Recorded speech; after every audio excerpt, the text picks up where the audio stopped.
night, and then had to turn around and leave today at noon to head to St. George for my youngest son's baseball tournament. So I'm on the road, but my wife is driving, so I'm safe and happy that at least I get to join by phone. Well, good. Well, I think we've got a pretty light agenda, and we'll move pretty quick today. So are you ready for us to kick off? We don't have a quorum today. We think Carol's going to be joining us, but are you okay if we go ahead and get started? Heavens, yes. Let's do. Well, good. Well, first off is a matter of introduction. Today we are joined by our newest department staff, Shelby.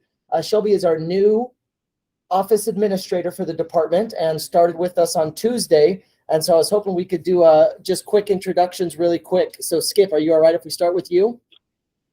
Heavens, yes. Happy to. What's Shelby's last name, by the way? It's Peck. Peck. Well, very nice to meet you, Shelby. My name is Skip McWhorter. I live in Northeast Orem, up kind of close to Timpanogos High School.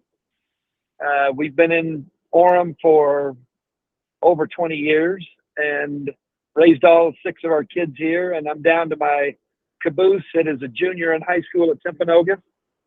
And I've been serving on the RAC committee, I don't know, about 5.5 years, the last 2.5 years as the chairman, but I really appreciate all that we get to be involved in and our ability to be able to, in some really small ways, influence the city council in ways that help the community. And so look forward to an opportunity to get to work with you. Awesome. Well, thank you so much for joining. Bryce, was there anything else you want me to tell her? No, that's perfect. I don't have to disclose a criminal past or anything, right? No, that's been enough time. I think they expunged that from the record for a few years. You're all right. Good. Awesome. That's a good thing. I've been on the committee probably as long as Skip, and I live closer to Orem High School. We've lived in Orem since the year 2000. Oh, wow. Okay. Long time. We've had and still have kids interact in different activities, and we love the parks and trails. Great. And do you live in Orem? No, I live in Saratoga Springs, but yeah, my in-laws live in Orem, and they've been living in Orem for like years and years, and that's where my husband is from. Is Tristan your brother-in-law? Tristan? Tristan Peck? No. No, but he's probably related to them because they're like related to everybody. So You said your husband went to Orem, Timpanogos. Timpanogos. Mhm. Okay. Yep. Okay. Well, sorry that we only have 2 people to introduce you to, but Marissa, who has served in this position and as part of the job duties of administrative office administrative assistant. Yes, office administrator. Thank you, office administrator. Marissa has moved to the operations coordinator for the fitness center, and so this is her last meeting, except for when she comes on assignment or presentation. Shelby will take over the emailing and the setting up of the meetings, managing the minutes, everything like that. So we're excited to have her. And we're grateful to Marissa for taking us through this the last year and a half. Just a couple of quick staff updates. The leisure pool, the city's put out their social media posts on that today, and it's fun to see a lot of engagement and excitement about it. All good news, I think, from the city's main account. And we have not committed to this publicly yet, but we anticipate having the pool handed over to us as owner operators next Thursday or Friday. And so depending on heating and water and all of that, we could be open as early as Saturday, if not a week from Monday. And so really grateful to CEM for the installation. It's gone really smooth. It's a vortex pool.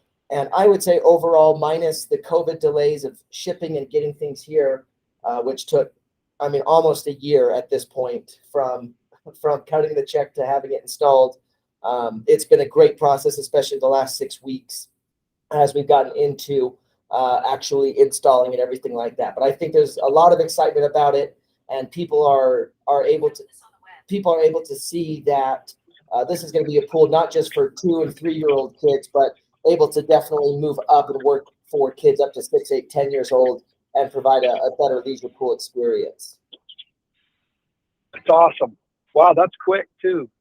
Yeah, they've done a great job, and we're hopeful that they'll move over to the Sierra Pool after this. We're running into some hiccups with the county health department and our surge pit, and making sure that we're in compliance with new standards. We're doing a big enough renovation on that splash pad that we get ungrandfathered from the old standards, and they hold us for the new standards. And so we had done a lot of the plumbing and piping and pump work to be compliant, but we're finding that there might be some considerations for the surge pit and some concrete work. And so we're hoping that doesn't mess up our timeline of trying to have that up and running in 10 weeks as we roll into Memorial Day. But still seems like good news there.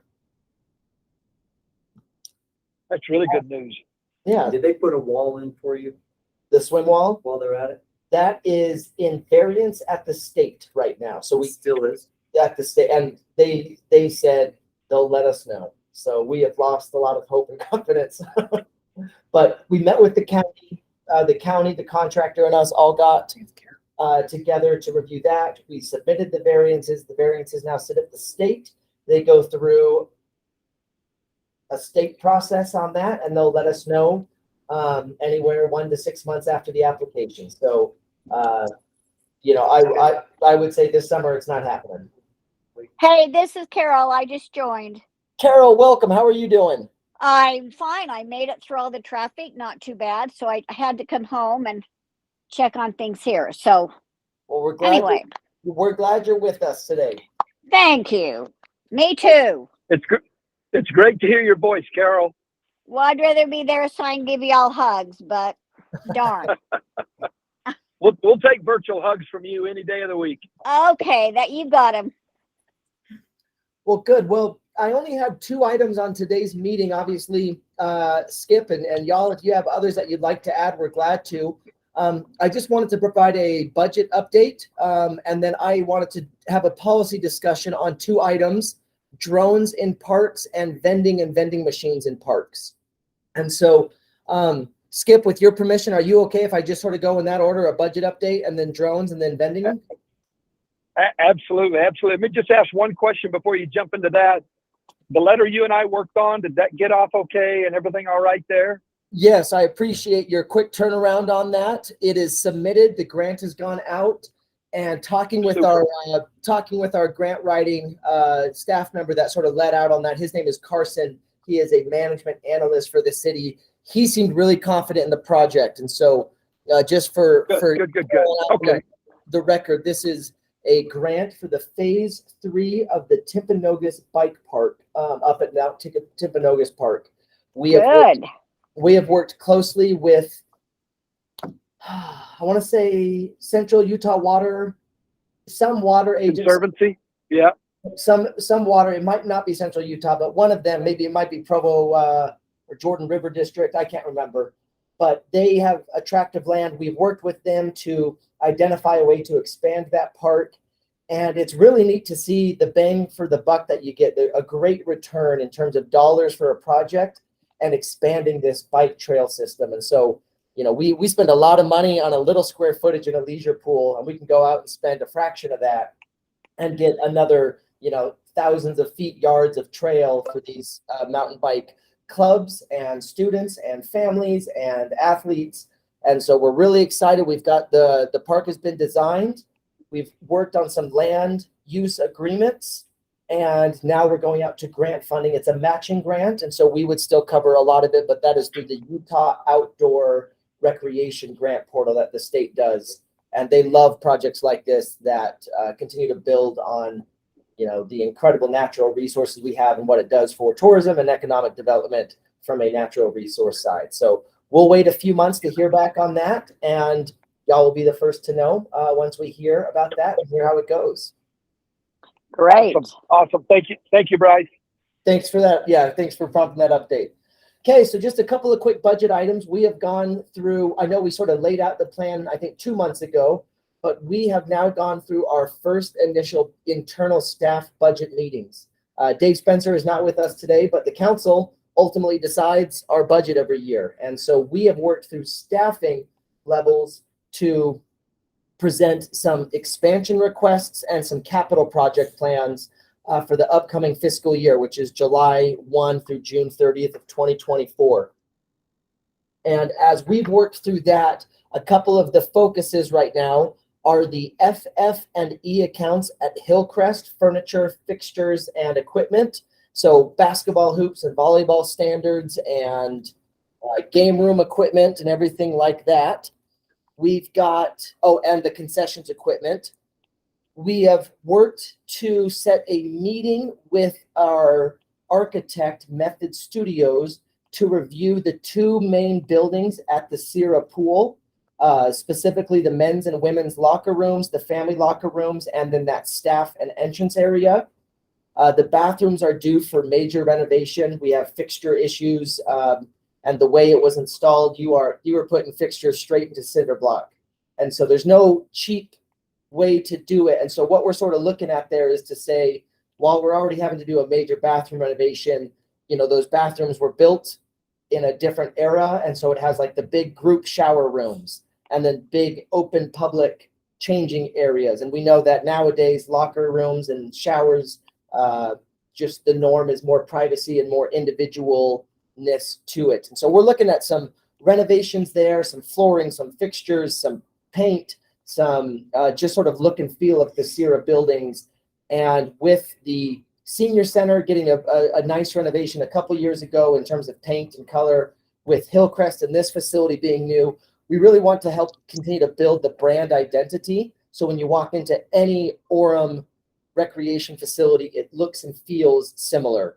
And so you have a warm, modern finish for this fitness center. I think that's what we'd look at, some grays and some woods that make it feel sleek and has sort of a timeless look to it, but it's also warm and inviting and fun. It's an outdoor kids pool. And so we think we'll be able to get a pretty good cost point to do the very necessary locker room renovations and also make it look, at least at the entrance point, make it match the look of these other new facilities. So we're doing the scoping on that right now. It's definitely not happening before this summer, but we'd sort of be pricing out to find out if that's a 24 project or a half 24, half 25, or what that is. The next other couple of priorities we had is we looked at the flooring that we did around the competition pool here. That is that much safer, much more textured flooring to prevent slips and hazards. And so pricing out, finishing that off. We have a big focus on, and it was well received, on program expansion for the Lakeside Park and our sports tourism and sports events, as well as the Hillcrest program expansion. So both of those, they'll be self-sustainable. We're providing more revenue anticipated than cost anticipated. So even though it's an expansion request, it is one that we would cover the costs of. We had an update on the Land Water Conservation Fund timeline. That's a federal program that identifies money for parks that meet certain criteria and have certain green space elements. There's certain ways you can develop those parks. They changed their processes, and so we think we'll be able to open up a new grant cycle there much quicker than anticipated. And so that's really going to benefit the Northridge Park and Bonneville. Bonneville there on 1600 North. A couple of parks that are due for playgrounds, sport court, pickleball courts, just some of these major, they're due up. It's time. And with the Land Water Conservation Fund timeline changing, we are really excited that we're going to be able to take projects that were sort of peppered over the next 2 to 3 years and make some really big impacts at communities that have been more than patient with us. They're ready and they're due. And so the Land Water Conservation Fund timeline changing means that those are going to be in the 23-24 budget year as well. So Tyler PA is our parks maintenance supervisor. Lane Gray is our projects manager. Myself and our public works director, Chris Shirky, all met together about 2 weeks ago to stage each of these things. And so I know typically when we come to the RAC meetings, we talk a lot about the sports side and like the fitness side. But I just think it's really important to know that the trails, these playgrounds at Northridge and Bonneville, the shade structures, the pickleball courts, the tennis courts, the outdoor basketball courts, all of that is getting really accelerated, which we're thrilled to see, especially because it's federal money. So we love that even more. We're now joined by Dave Spencer. So Skip, some of those comments you were saying earlier, he's in the room now. So just make sure you keep it nice for him. Okay, next we have a event coordinator position. We talked about this last meeting. That candidate has been selected. They will start here in about a week and a half, but they will take on a major role with Summerfest and our Harvest Festival and a number of things that used to be sort of done maybe like in the city manager's office or spread out across all of the different departments. That will now be done through a sort of a more central role, and they'll be a part of our team here. And so we're thrilled to have her start. She comes with a lot of great experience of pretty massive events. And we feel lucky that we're going to have her here in Orem. And so she will start again in a couple of weeks, the day before we have our city center groundbreaking. And so her second day will be one of her first events. So So Bryce, who is it? her name is Karina. Okay. And so she's coming to us from Young Living. She did a lot with their expos and events and corporate events and what do you call them? Sellers, distributors. Yeah, She great. would do their big national and international events. And so again, really excited to have someone that's going to be able, because it will be required to hit the ground running. Cool. Good job. Awesome. She and that That's a really good job. coordinate with the events, kind of like the Colonial Heritage Festival. But it's kind of It's not quite ours. It's not ours, but it's on our property, kind of thing. That's actually one of the things I like internally am most excited about. We have requests for events all of the time. Marissa can tell you the number of events that we have come through where it's not ours, but it's on our property. Or I think a lot of our citizens would just assume it's ours. And it's like, it's not us. And so we feel like we have this sort of exposure or liability concerns. And we do a great job currently of helping them through, no cannons and no bounce houses on the grass. And here's safety rules. And this is what you can and can't do. But to have an events person that they're not in charge of it, but will be an expert in some of that so that we Some of stay the safe. logistics and the- Yeah. And safety, liability, I everything used like to sit that. on their board. Yeah. For that. So And look, that's one of probably the I easier know they ones. Coordinate. Yeah, that one's, Probably it's same. run by a big group that has a lot of professionals. Some of the other events are, we met yesterday with a young resident who has grand visions of what they want to do. And it's like, we love the passion, but we gotta help you. But maybe not in our park Yeah, this year. Lyndon would love that event. No, I kid. But especially for the ones that don't have a full committee and 30 years of operating history and all that, keep them safe and keep our parks safe as well. Okay, so those were our major budget updates. Like I mentioned, we have gone through the first layer of sort of inside staff facing approval and getting it organized. The next layer, I think happens at our next city council meeting, Dave. Does that sound right? You'll get your first budget meeting next Tuesday? I haven't seen the agenda. Okay. Is there appropriate allotment for increases for retention and other things, or I think that's Employees, part of, I assume that's part of your yeah, budget. they're doing a study or That's separate retention. from your budget. No, It's overall. Yeah. So we're doing, they're doing a thorough Just review of everything, yes. what's nice too is they do it constantly. And so instead of like every 3 years, everyone's getting this big, So they're just kind of monitoring. yeah, they have every city and private sector and try to get it in. And again, we feel very fortunate being an enterprise fund, which is outside the general fund. We have the responsibility of building the revenue first. But we feel very fortunate. The residents have been incredibly supportive. They have come out in droves here. And so it's typically the easier half of the conversation when we can say, here's all the extra money we made. Here's a couple of Can we ideas. use a little bit here Yes. and here? That one goes better than the other half of the conversation. But generally, yes, I think we would say we're in a good spot with employees and rates for our part-timers. Our lifeguard wages are very competitive to other cities. And Can I ask about on the park?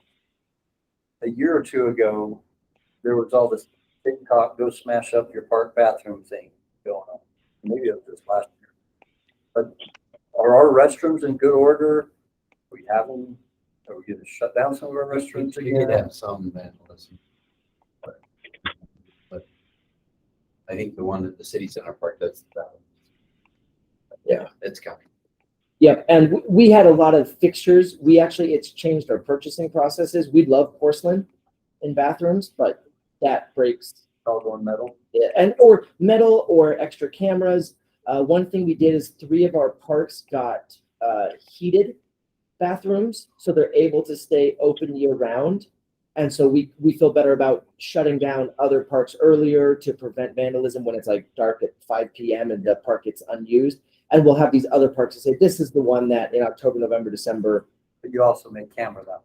And that's exactly, we have cameras, we have Wi-Fi that helps run some other systems that detect movement and some of those things. They have the doors that lock on a timer with a mag lock so that you can't put a rock in the door and keep it open.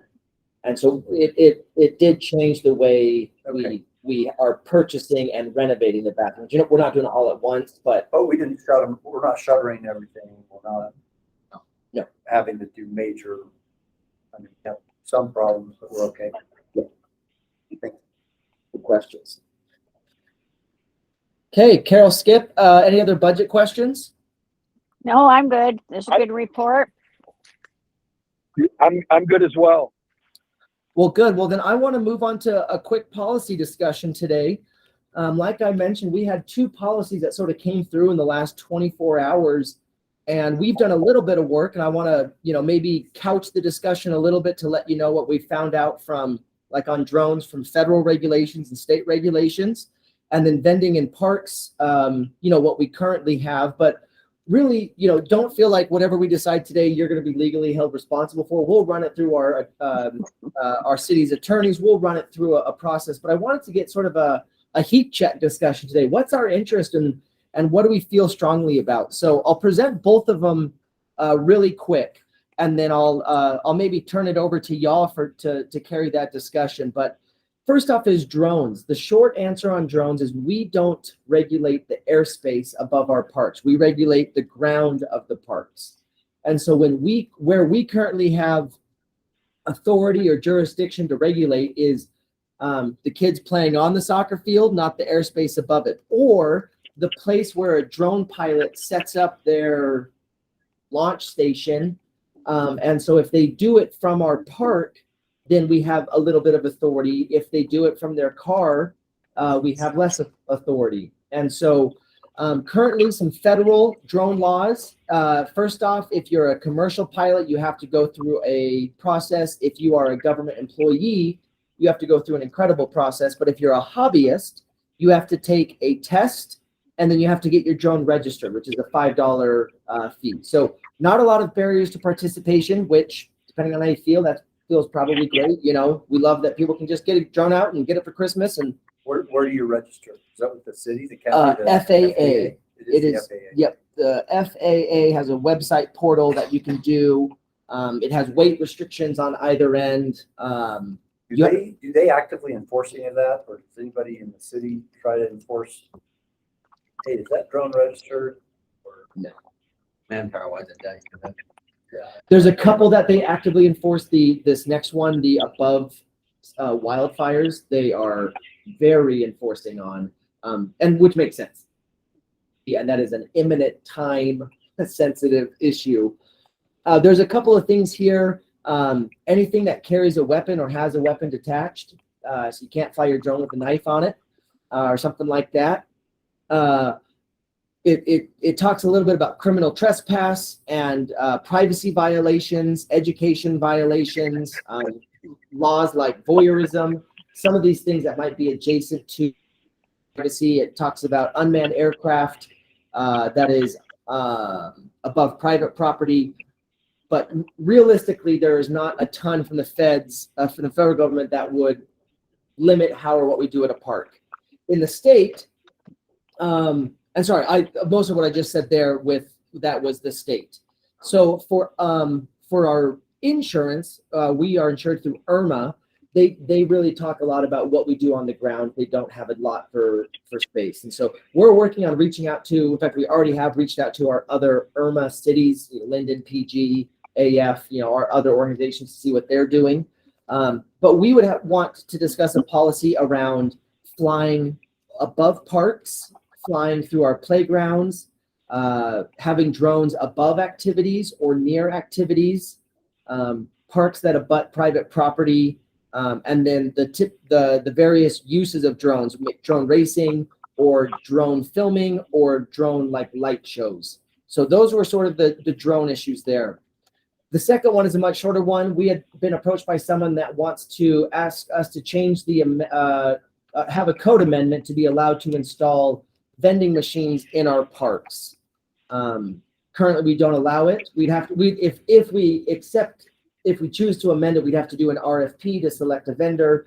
The question is, are we interested in that? Is it worth it to us? I know one of our other council members wrote back and said they had concerns about infringing on the snack shacks that are run by a lot of our local nonprofits and co-sponsored groups. And does this cut into the money that they are able to earn to offset their programs? Do our staff end up having to deal with a lot of, hey, your machine's broken, or additional staff tasks?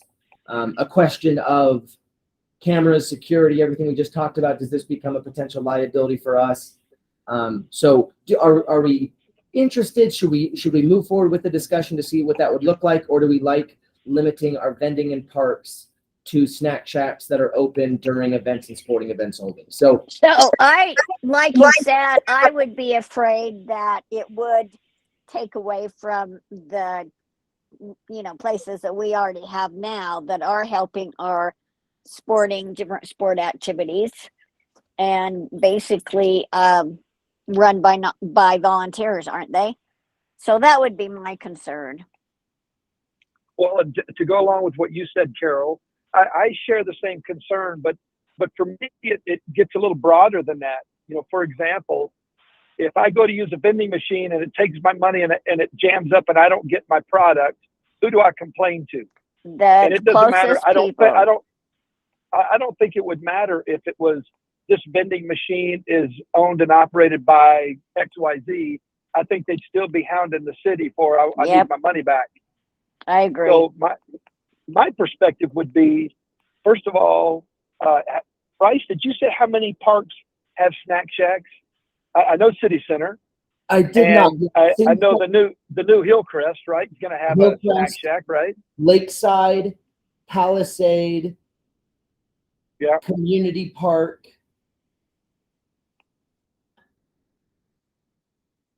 Which one's the community park? Right behind us. Oh, this. And there's a very small snack shack over by the softball that's run by the Golden K.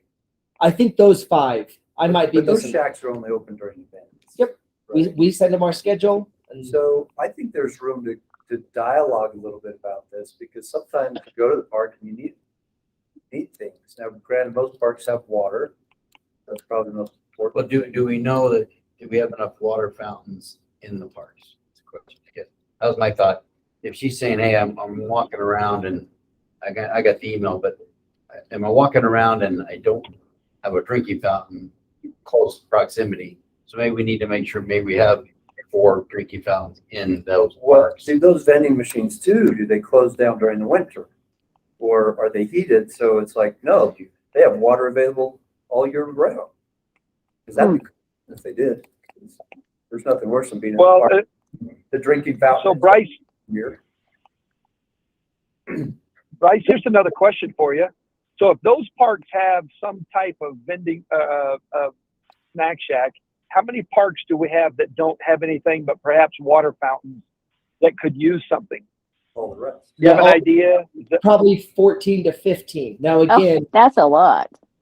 one of the ways we measure snack shacks, and having been over several of them, sales are directly related to time spent there. And so when you're at a baseball tournament for 4 hours, you're going to buy something, guaranteed. If you're there for 12 minutes walking your dog, you're not. But if it's a vending machine, maybe we're not dependent on having to have a minimum throughput to justify. If you have a staff, you got to sell a certain amount per hour to just have it even be worth it. But if it's a vending machine, Are maybe there not. any other rules or laws that we ought to be aware of before we go down this discussion any further? we don't allow it currently. This would require us to go to the council with a code amendment. Have we seen other cities do it, or who's putting this forward a vending company that wants to. No, I think it's just vend a a little bit? private citizen. who wanted to put vending machines. So Right. private citizens, but they are at least But they're proximate like, to. hey, I can make a little money. There's always kids Right. at the park if we had a vending machine there. Yep.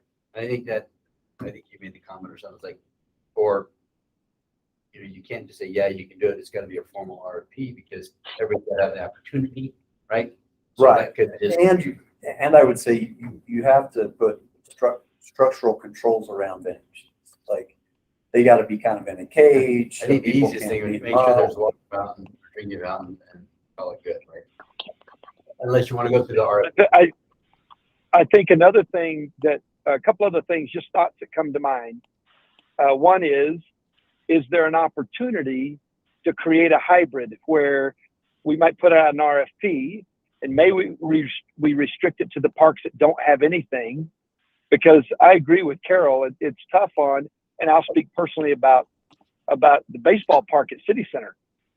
All the funds that come out of that go right back in to help scholarship kids that come from low-income families that can't afford to play, things like that.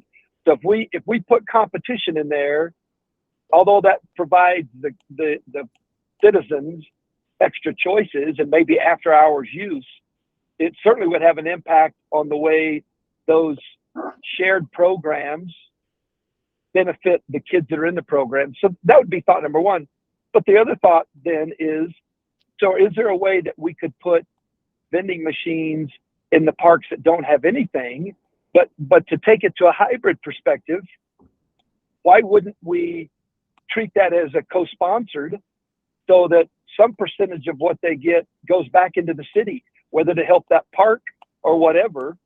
But there could be some kind of a share of revenue to put money back into the park where those machines are operating. Then the third thing I'll bring up is we have to be prepared that anytime there's additional snacks like that for sale, it is a big impact on Parks and Rec for cleanup because there will be trash thrown everywhere. Mhm. And we deal with that every night at City Center. And I don't know what people train their kids to do or what those parents were trained by their parents. They don't But train 'em. nobody likes to pick up after them, for sure.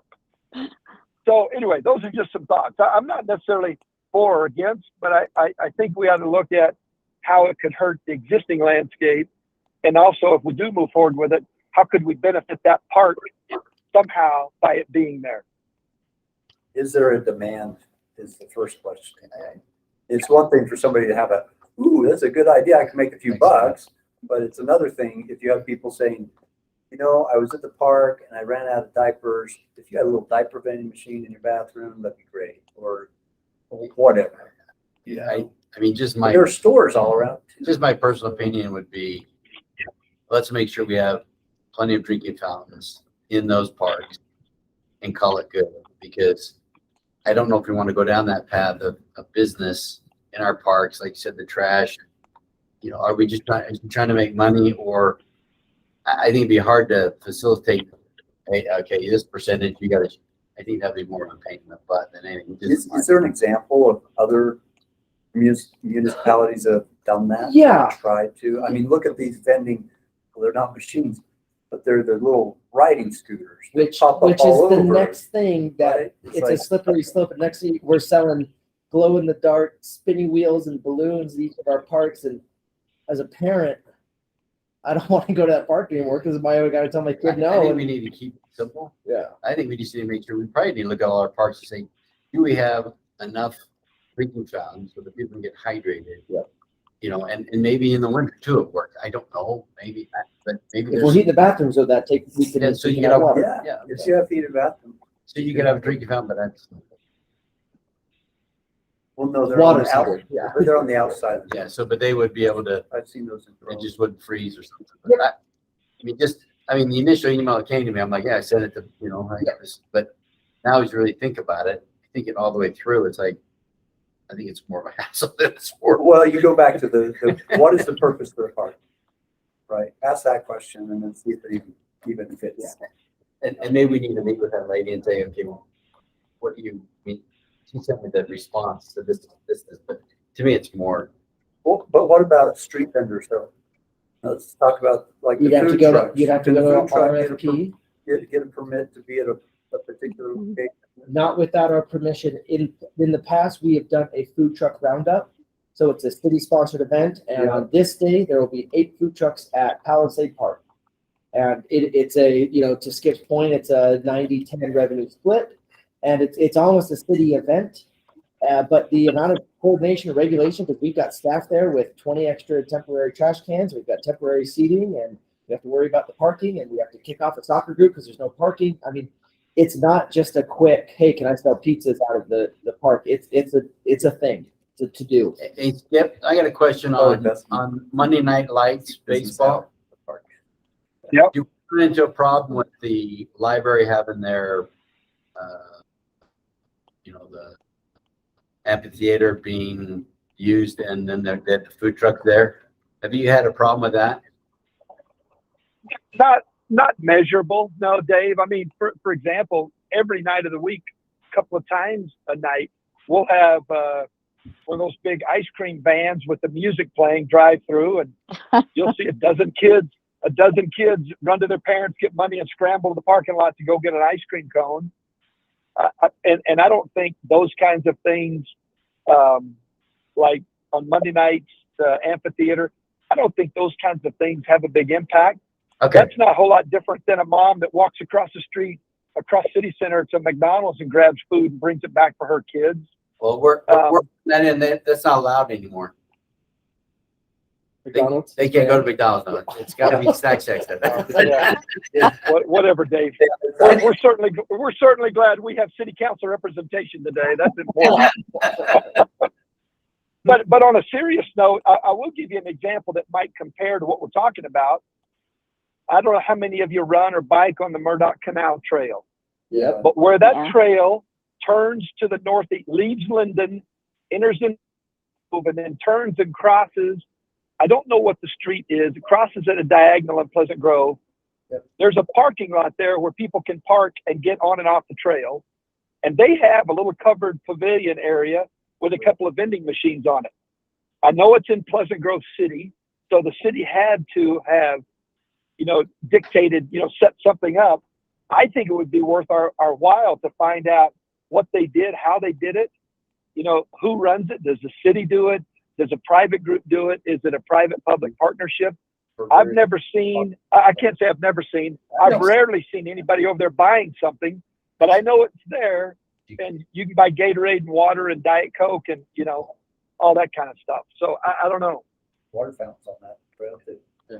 Like Sears.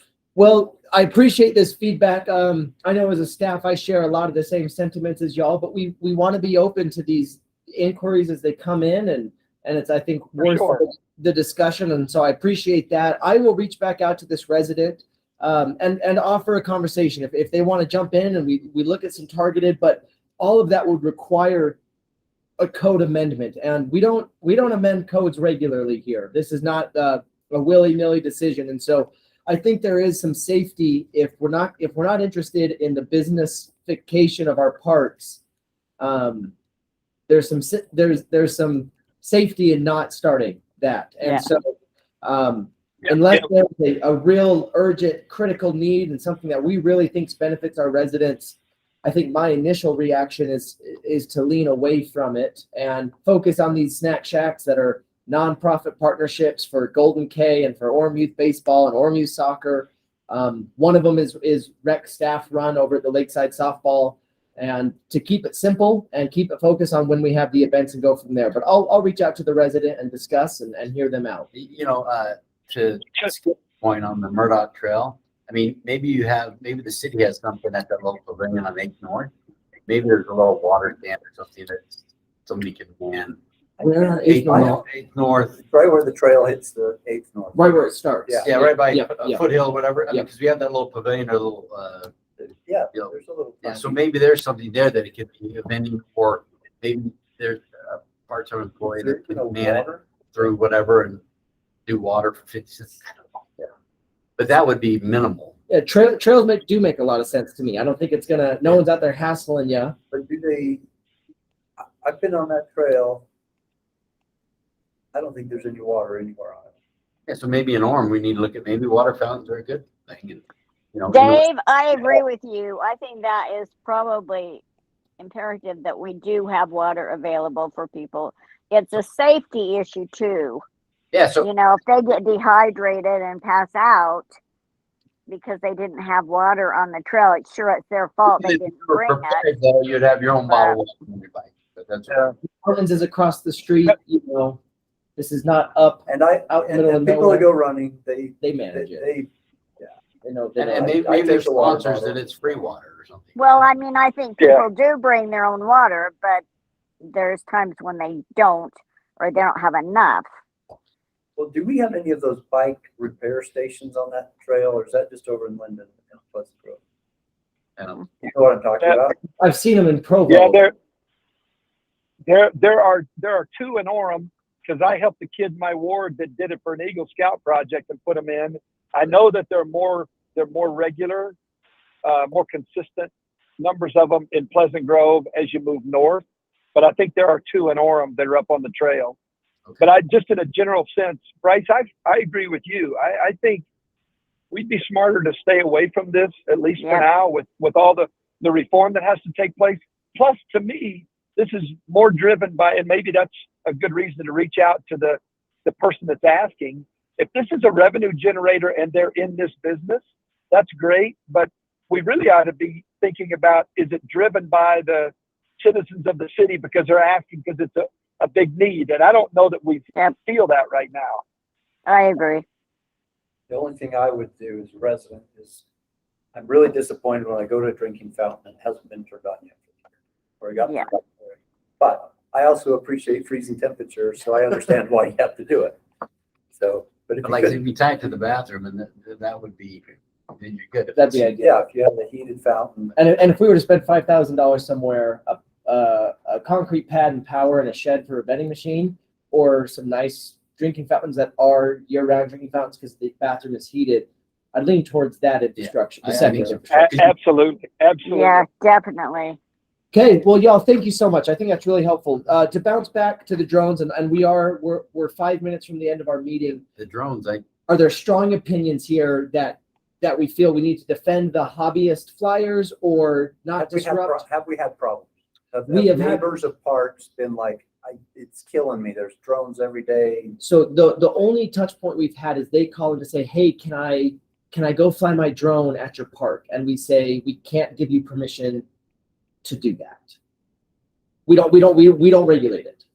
And so we have a non-answer right now. And so if they want to do a more formal activity, we can't accept the request right now. But also, I don't want to limit the grandma that wants to fly the drone to film the kid's soccer game on accident.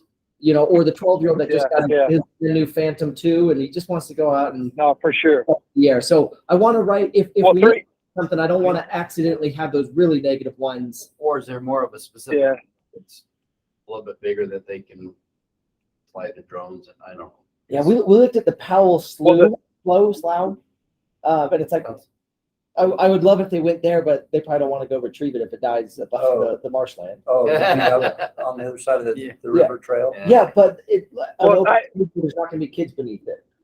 Sorry, go ahead, Well, Skip. Bryce, I had a couple of thoughts just related to this. I mean, I know about, because I've been one, parents or coaches or booster parents that want to fly a drone and video a game because it's either fun to see their grandkid, or you might be trying to help a coach and his team learn and improve. Recognize that. But here's the three areas that came to mind as you were discussing it earlier. And one is, if we allow it, do we as a city then